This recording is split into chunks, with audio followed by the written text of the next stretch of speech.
ఆయన శ్రీకృష్ణుడు అనుభవించాడు, మనం శ్రీకృష్ణుడి కంటే గొప్పవాళ్ళమండి.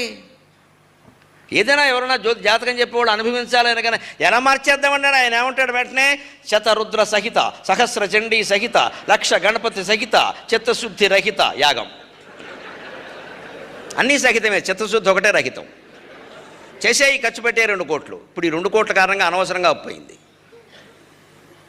ఇదే ప్రారంధం అంటే. ఇప్పుడు చెప్పండి, నీ డెస్టినీ నీ భవిష్యత్తు నీ చేతిలో ఉందని ఆయన చెప్పింది నిజం. ఈ ప్రారంధాన్ని ఎదుర్కోవాలంటే ఏముండాలి? సరిగ్గా అదే చెబుతాడు ఆయన.